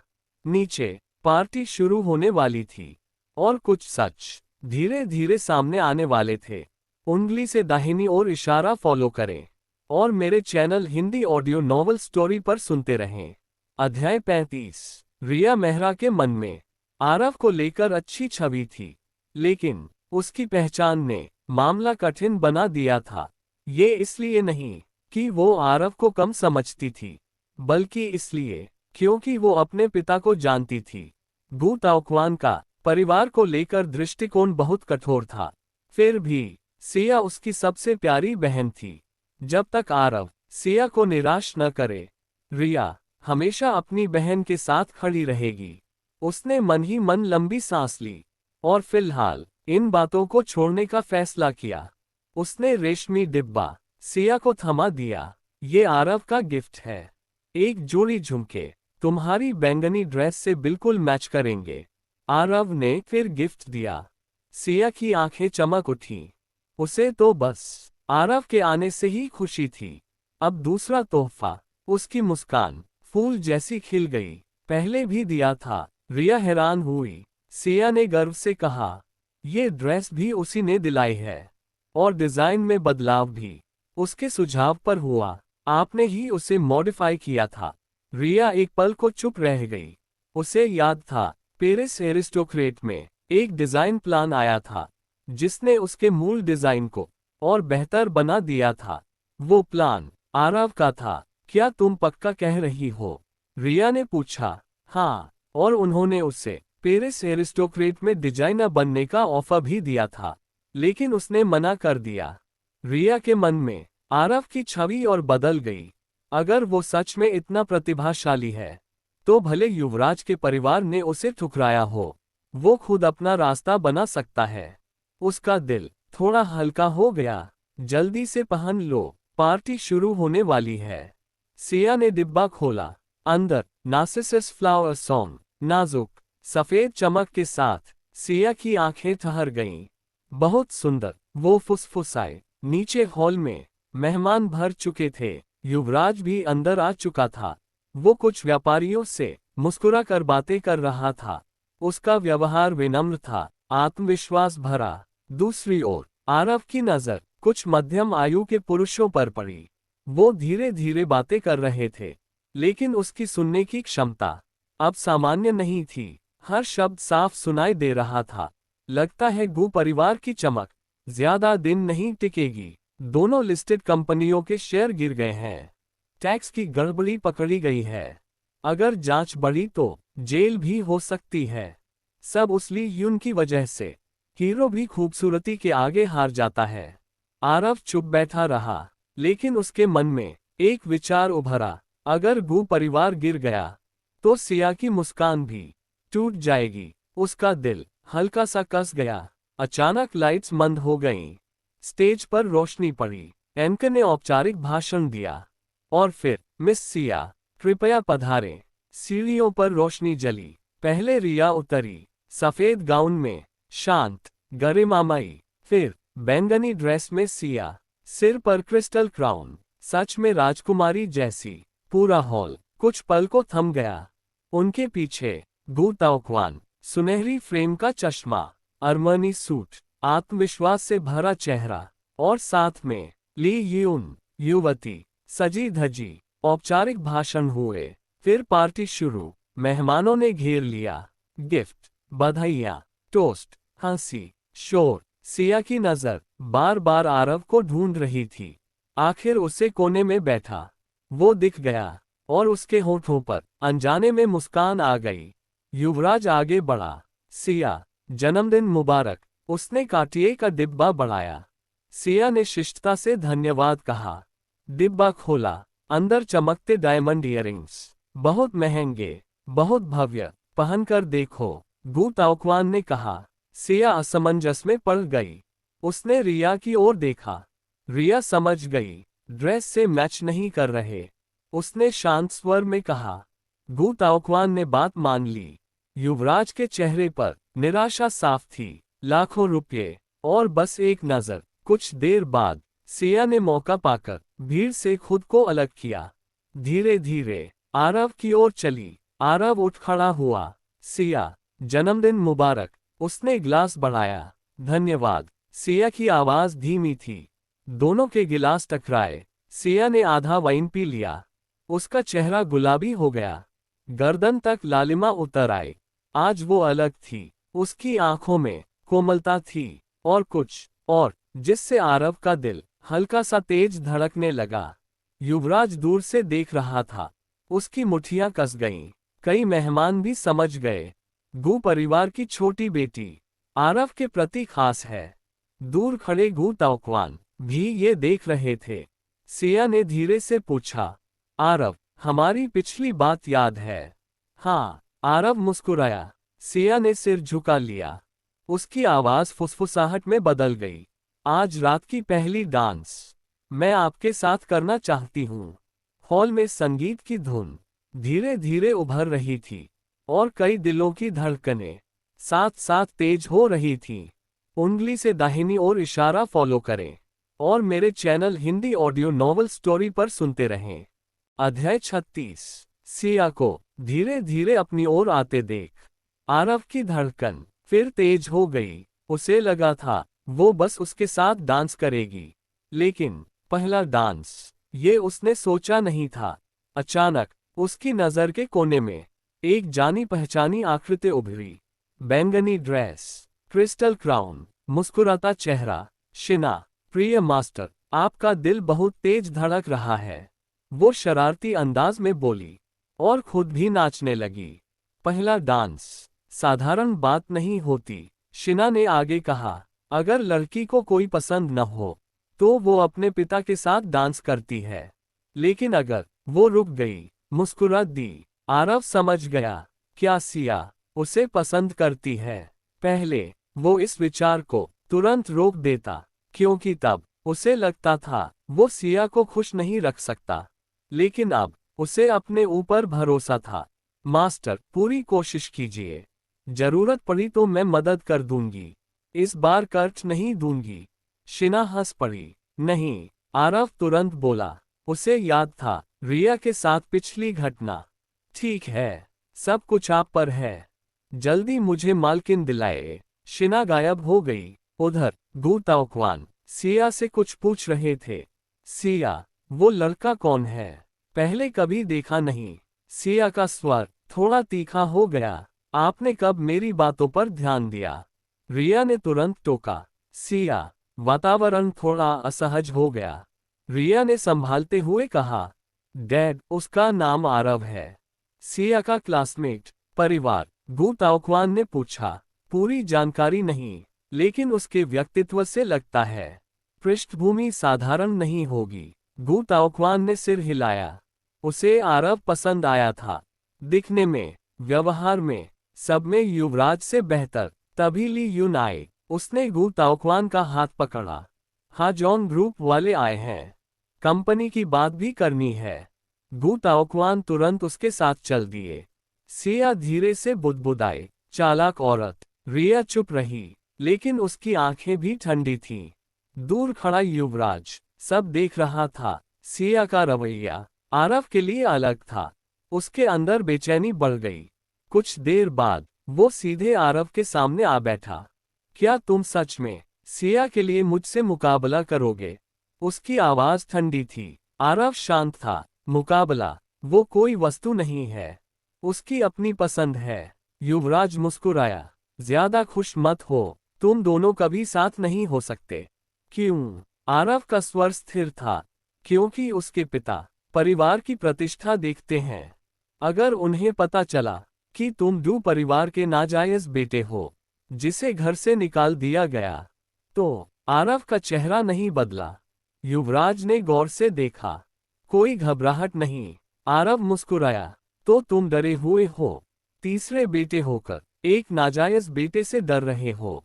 ये शब्द सीधे युवराज के अहंकार पर लगे। उसका चेहरा तमतमा गया। तुम सोचते हो मैं नहीं बताऊंगा? जाकर बता दो। अगर हार माननी है तो मुझे रोक नहीं सकता। आरव जानता था युवराज कभी खुद को हारता हुआ स्वीकार नहीं करेगा। वो अपने हाथ से खेल नहीं बिगाड़ेगा। मैं तुम्हें हराकर ही रहूंगा। युवराज ने दांत भींचे। आरव ने शांत स्वर में कहा, देखते हैं, शायद तुम और बुरी तरह हारो। युवराज गुस्से में चला गया। स्टेज पर एनका फिर आया। अब आज की जन्मदिन रानी मिस सिया अपना पहला डांस प्रस्तुत करेगी। देखते हैं कौन भाग्यशाली होगा। तालियां गूंज उठीं। लाइट्स मंद हो गईं। स्पॉटलाइट सिया पर पड़ी। वो कुछ पल झिझकी, फिर धीरे धीरे आरव की ओर बढ़ी। हर कदम पूरे हॉल की नजर उसके पीछे। युवराज अंधेरे में खड़ा था। उसका चेहरा क्रोध से विकृत। सिया उसके पास से गुजरी और आगे बढ़ गई। उसने बिना पीछे देखे विला छोड़ दिया। वो ये दृश्य नहीं देखना चाहता था। आज की रात आरव दूसरा केंद्र बनने वाला था और युवराज सिर्फ एक परछाई। सिया आरव के सामने आकर रुकी। उसकी आंखें झुकी हुई थीं। संगीत शुरू हो चुका था। हॉल शांत था। अब सबकी नजर इन दोनों पर थी। उंगली से दाहिनी ओर इशारा फॉलो करें और मेरे channel Hindi audio novel story पर सुनते रहें। अध्याय 37। आरव, क्या आप मेरे साथ पहला डांस करेंगे? सिया धीरे धीरे उसके सामने आकर रुकी। उसका चेहरा शर्माया हुआ था, लेकिन उसकी आंखों में साफ उम्मीद थी। उसने अपना दाहिना हाथ धीरे से आगे बढ़ाया। आरव तैयार था, फिर भी उसका दिल तेज धड़कने लगा। सांसें भी भारी हो गईं। लेकिन कुछ ही पल में उसने खुद को संभाल लिया। उसने सिया का हाथ थामा। ये मेरे लिए सम्मान की बात है। उसकी आवाज संतुलित थी, एक सज्जन की तरह। सिया का हाथ गर्म और मुलायम था, लेकिन हल्का कांप रहा था। वो भी नर्वस है। आरव ने मन ही मन सोचा। दोनों स्टेज की ओर बढ़े। तालियां गूंज उठीं, लेकिन हर चेहरे पर एक जैसी भावना नहीं थी। गू ताओक्वान हैरान थे। पहला डांस, और वो भी इस लड़के के साथ। उन्हें अंदाजा हो गया, सिया का दिल कहीं जा चुका है। ली युन की आंखों में हल्की ठंडक थी, जैसे वो कुछ सोच रही हो। रिया मेहरा हल्की मुस्कान के साथ देख रही थी। उसकी बर्फ जैसी सख्त छवि में आज नरमी थी। स्टेज पर पहुंचते ही सिया अचानक रुक गई। उसकी नजर आरव के पैरों पर पड़ी। आरव, आप। उसकी आंखों में हैरानी थी। आप लंगड़ा नहीं रहे। आरव मुस्कुराया। इलाज करा लिया। लेकिन सिया की आंखों में सिर्फ हैरानी नहीं थी। वो जानती थी, अगर उस दिन आरव ने उसे न बचाया होता, तो उसका पैर कभी खराब नहीं होता। वो सालों से अपराध बोध में जी रही थी। आज उसका वो बोझ टूट गया। संगीत शुरू हुआ। टेनेसी वॉल्ट्ज की धुन, नर्म, धीमी, भावनात्मक। आरव ने धीरे से सिया को थामा। ये पहली बार था जब वो इतनी करीब थे। उसे सिया की खुशबू महसूस हुई। उसकी त्वचा की गर्मी, उसकी धड़कन। सिया राजकुमारी जैसी लग रही थी। सफेद गुलाबी चेहरा, हल्की झिझक, आंखों में चमक। कदम अपने आप ताल में मिल गए। एक आगे बढ़ता, दूसरा पीछे हटता। संतुलन सटीक, जैसे दोनों पहले से अभ्यास कर चुके हों। पूरा हॉल शांत हो गया, बस संगीत और ये जोड़ी। डांस खत्म हुआ। तालियां गूंज उठीं। आरव ने धीरे से कहा, सिया, आज आप बहुत खूबसूरत लग रही हैं। अब उसका संबोधन बदल चुका था। सिया के चेहरे पर खुशी साफ थी। उसने धीमे से कहा, धन्यवाद। ये वही शब्द थे जिनका वो इंतजार कर रही थी। पहला डांस उसका इजहार था, और आरव का बदला हुआ संबोधन उसका जवाब। दोनों ने झुककर अभिवादन किया। स्टेज से उतरे। कुछ देर बाद सिया अपनी बहन के साथ डांस करने लगी। गु ताओक्वान, ली युन के साथ पार्टी अपने चरम पर थी। डांस के बाद सिया और आरव एक कोने में बैठे। आप स्कूल नहीं आ रहे थे? क्या इलाज की वजह से? हाँ, आरव ने सहजता से कहा। डॉक्टर ने कहा था 15 दिन में ठीक कर देंगे। आपकी पार्टी से पहले ठीक होना चाहता था। सिया की आंखें चमक उठीं। तो हमें उस डॉक्टर को धन्यवाद देना चाहिए। कहते ही उसे अपनी बात का एहसास हुआ। हमें, वो झेप गई। आरव का दिल गर्म हो गया। अब वक्त था। उसने गंभीर होकर कहा, सिया, मुझे आपसे कुछ कहना है। सिया का दिल धड़क उठा। उसे अंदाजा था। उसने सिर झुका लिया। मैं आपको काफी समय से पसंद करता हूं। लेकिन पहले मुझ में आत्मविश्वास नहीं था। मुझे लगा मैं आपको खुश नहीं रख पाऊंगा।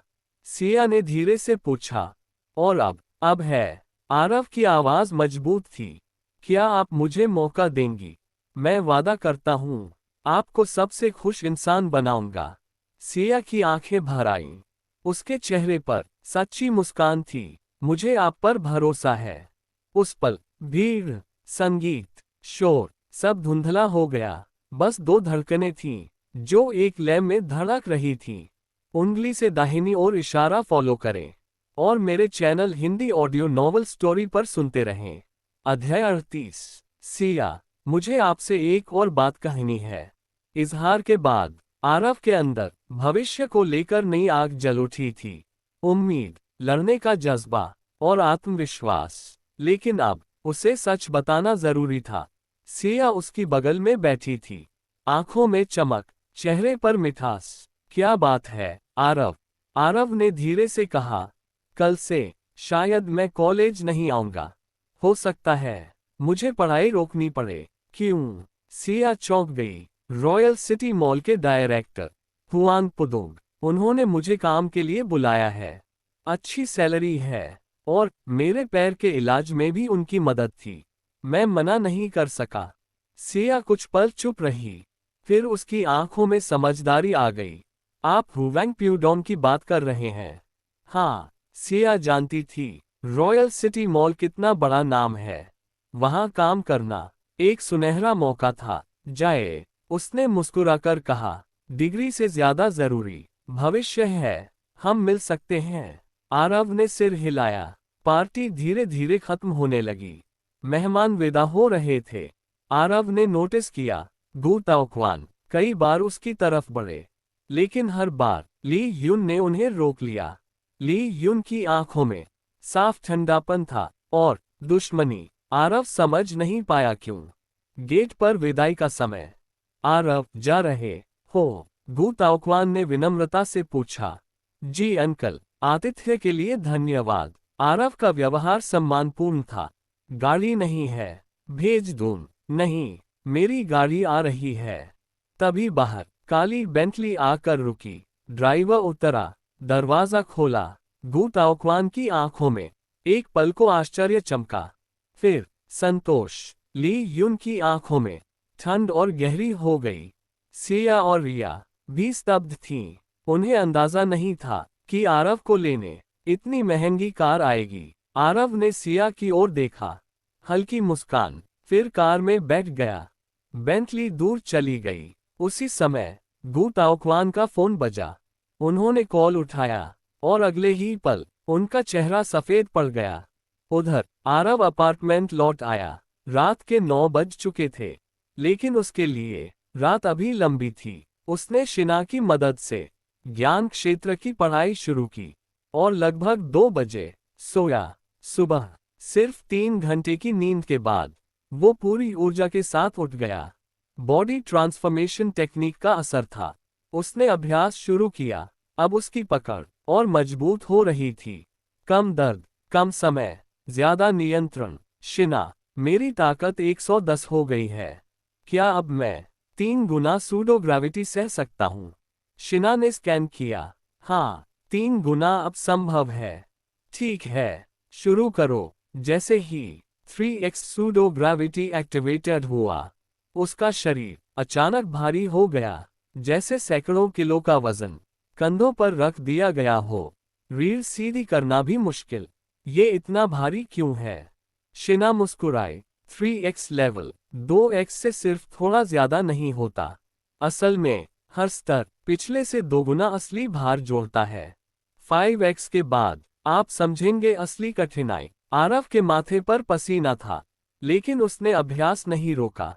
गिरा, उठा, फिर गिरा। आधा घंटा घास पर लेटा रहा, फिर दोबारा शुरू किया। सुबह 8 बजे तक ट्रेनिंग खत्म हुई। शरीर दर्द से भरा था, लेकिन मन दृढ़ था। नहाकर, साधारण कपड़े पहनकर वो सूर्या इंटरनेशनल यूनिवर्सिटी की ओर चला। आज उसे पढ़ाई स्थगन की प्रक्रिया पूरी करनी थी। औपचारिकताएं पूरी हुई। शिक्षकों ने रोका, मनाया, लेकिन उसने मना कर दिया। उसे पता था अब उसका रास्ता अलग है। बाहर निकलकर उसने सिया को फोन किया। फोन बंद था। उसने सोचा शायद बैटरी खत्म, लेकिन उसे क्या पता था गू परिवार में एक तूफान उठ चुका है। उंगली से दाहिनी ओर इशारा फॉलो करें और मेरे channel Hindi audio novel story पर सुनते रहें। अध्याय 39। हुवांगपू क्लब हाउस की 5वीं मंजिल। जनरल मैनेजर का ऑफिस। हुआंग पुदोंग एक फाइल देख रहे थे। सोफे पर ये मेई बैठी थी। आज उसने टाइट ब्लैक बिजनेस सूट पहना था, शालीन लेकिन बेहद आकर्षक। उसने सिगरेट जलाए, धुआं हल्के से ऊपर उठा। हुआंग पुदोंग ने फाइल से पढ़ा। Do and me TN wrong pharmaceuticals का चेयरमैन। उसका नाजायज बेटा आरव 10 साल पहले घर से निकाला गया। सूर्या इंटरनेशनल यूनिवर्सिटी का छात्र। डू परिवार से नफरत। 4 साल पहले उसकी माँ सीढ़ियों से गिरी, अब वे कोमा में हैं। एक रात में ये सारी जानकारी जुटा ली गई थी। हुआंग पुदोंग के लिए ये मुश्किल नहीं था। फाइल बंद करते हुए उनके चेहरे पर हल्की मुस्कान आई। कल तक जो शक था, आज पूरी तरह खत्म हो गया। ये मेई ने ठंडे स्वर में पूछा, प्रेसिडेंट हुआंग, अगर मैं गलत नहीं हूँ, आपका डू परिवार से रिश्ता कुछ खास अच्छा नहीं है। हुआंग पुदोंग हल्का मुस्कुराए, सीधा जवाब नहीं दिया। डू एनमी खास अच्छा आदमी नहीं, लेकिन ऐसा बेटा पैदा कर दिया। दुर्भाग्य से शायद उसके लिए ये अच्छी बात नहीं। ये मेई ने विषय बदल दिया। तो क्या मैं आगे बढ़ूं? पहले उसे टेस्ट करूं? हाँ, मैं तुम्हारे फैसले पर भरोसा करता हूं। ये मेई की आंखों में चमक आई। फिर उसने सहज स्वर में कहा, वैसे आपको खबर मिली, गू परिवार खत्म हो गया। गू ताओक्वान ने इमारत से कूदकर आत्महत्या कर ली। हुआंग पुदोंग की आंखों में क्षण भर उदासी आई। जिसे बोया था वही काटा। मैंने समझाया था, लेकिन वो उस औरत के पीछे अंधा हो गया। अब उसकी मौत पर अफसोस नहीं। उधर आरव को अभी इन सब की जानकारी नहीं थी। दोपहर में बेंटली उसे लेने आए। वो हुवांगपू क्लब हाउस पहुंचा। हुआंग पुदोंग वहां नहीं थे। उसे रिसीव किया। ये मेई ने, छोटे भाई, उसने मुस्कुराकर कहा, प्रेसिडेंट हुआंग चाहते हैं पहले तुम जगह को समझो। कोई आपत्ति नहीं, आगे मार्गदर्शन आपको ही करना है। ये मेई दी, आरव ने सहज उत्तर दिया। ये मेई हंसी, डेस्क से एक क्रेडिट कार्ड उठाया। ये तुम्हारे लिए। पासवर्ड 9,99,999। लिमिट 5 लाख रुपये। कपड़े, जरूरत, जो भी समझो। आरव ने बिना झिझक कार्ड ले लिया। वो जानता था अब उसकी छवि बदलनी होगी। फिर 2 और कार्ड दिए गए। एक वीआईपी मेंबरशिप कार्ड, दूसरा इंटरनल वर्क कार्ड। कुछ जगहों पर इनके बिना प्रवेश नहीं। आरव ने सिर हिलाया। चलो पहले क्लब हाउस दिखाती हूँ। दूसरी मंजिल, leisure area, restaurant, billiard room, coffee shop, सब फ्री। तीसरी मंजिल, वाइन हॉल, जहां मेंबर बैठकर डील्स करते हैं, लेकिन असली जगह। चौथी मंजिल, 3 अलग लिफ्ट, हर लिफ्ट पर 2 सुरक्षा गार्ड, सिर्फ वीआईपी या इंटरनल कार्ड से एंट्री। ये मेई उसे साथ लेकर गई। चौथी मंजिल पर उतरते ही सुनहरा दरवाजा, 2 गार्ड, भारी सुरक्षा। दरवाजा खुला। अंदर करीब 500 वर्ग मीटर का hall. Tables, roulette, blackjack, chips, professional setup, एक बड़ा गुप्त कैसीनो। चौंके ये मेई ने पूछा। थोड़ा। आरव ने सच कहा। वो समझ गया था, ये सिर्फ व्यापार नहीं, ये शक्ति का खेल है। और राजनीतिक सुरक्षा के बिना संभव नहीं। अंदर आना चाहते हो? ये मेई ने मुस्कुराकर कहा। अंदर आ गए तो लौटना आसान नहीं। आरव ने जवाब नहीं दिया, सीधे अंदर चला गया। ये मेई ने उसे देखा।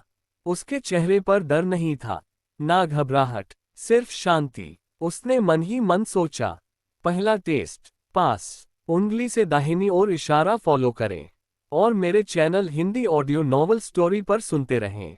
अध्याय 40। कैसीनो के अंदर। ये मेई आरव को एक मोटे आदमी के पास ले गई। चेहरे पर हमेशा मुस्कान, आंखें छोटी लेकिन चालाक। आरव, इनसे मिलो, ये है हुआंग आन, कैसीनो मैनेजर। फिलहाल तुम इनके असिस्टेंट रहोगे। ये मेई ने फिलहाल शब्द पर हल्का जोर दिया। आरव ने जैसे सुना ही नहीं। उसने हाथ बढ़ाया। नमस्ते मैनेजर हुआंग, मुझे लिटिल डू कह सकते हैं। हुआंग आन हंस पड़ा। उसने उत्साह से हाथ मिलाया। ठीक है लिटिल डू, कैसीनो का काम आसान नहीं, तैयार रहना। उसकी मुस्कान मीठी थी, लेकिन आरव समझ गया, ये आदमी हंसता हुआ बाघ है। ये मेई वापस ऊपर चली गई। अब जिम्मेदारी हुआंग आन की थी। अगर सीखना है तो हर गेम समझना होगा। पहले खेला है कभी नहीं, आरव ने साफ कहा। ठीक है, शाओ हे तुम्हें समझाएगी, थोड़ा प्रैक्टिस भी कर लेना। पास खड़ी लड़की, शाओ हे, आकर्षक मुस्कान, पेशेवर लेकिन आंखों में हल्की अवमानना। उसे लगा साधारण कपड़े पहने लड़का, शायद पहली बार बड़ी जगह आया है। हुआंग आन ने जेब से कुछ चिप्स निकाले, सभी 1000 रुपये के, करीब 10 चिप्स। ये लो, प्रैक्टिस के लिए, कम पड़े तो और ले लेना। धन्यवाद, आरव ने मुस्कुराकर ले लिया। वो समझ गया उसे हल्के में लिया जा रहा है, लेकिन उसने कुछ नहीं जताया। हुआंग आन चला गया। जाते जाते शाओ हे को आंख से इशारा किया। शाओ हे तुरंत करीब आ गई। उसने आरव का हाथ पकड़ लिया। असिस्टेंट डू, पहले क्या खेलेंगे? आरव ने उसे हटाया नहीं। वो जानता था यहाँ भोलेपन की छवि कमजोरी होगी। उसने सामने की टेबल की ओर इशारा किया। ये क्या है? ब्लैक जैक, इसे 21 भी कहते हैं। शाओ हे समझाने लगी। नियम, कार्ड वैल्यू, डीलर का रोल। लेकिन आरव आधा भी नहीं सुन रहा था। उसके दिमाग में शिना थी। प्रिय मास्टर, शिना मुस्कुराए। मैं एक चीज बताना भूल गई। क्या? मेरे पास एक्स-रे विजन है। आरव चौंक गया। क्या? अगर चाहूं तो मैं कार्ड के पीछे देख सकती हूँ, दीवार के पार भी, आपके शरीर के बाल गिन सकती हूँ। आरव के माथे पर पसीना आ गया। नहीं, इतना भी मत देखना। शिना हंसी। मैं शरीफ एआई हूँ, बिना जरूरत ऐसा नहीं करूंगी। आरव का ध्यान तुरंत मुद्दे पर आया। क्या तुम इन कार्ड्स के पीछे देख सकती हो? बिल्कुल, रियल टाइम, फुल एंगल। उस पल आरव समझ गया, कैसीनो उसके लिए खेल बन चुका है। शाओ हे, चलो 2 राउंड खेलते हैं। वो टेबल पर बैठ गया। सामने 2 खिलाड़ी थे। कमरे में हल्की रोशनी, शांत वातावरण, लेकिन आरव के अंदर रणनीति शुरू हो चुकी थी। अब ये सिर्फ जुआ नहीं था, ये परीक्षण था, और शायद आगे आने वाले खेलों की शुरुआत भी। उंगली से दाहिनी ओर इशारा फॉलो करें और मेरे channel Hindi audio novel story पर सुनते रहें। अगर आपको ये कहानी पसंद आई हो तो इसे लाइक और शेयर जरूर करें। ऐसी ही और रोमांचक हिंदी ऑडियो कहानियों के लिए चैनल को सब्सक्राइब करना न भूलें। आपका समर्थन ही हमारी अगली कहानी की ताकत है। फिर मिलेंगे अगली कहानी के साथ।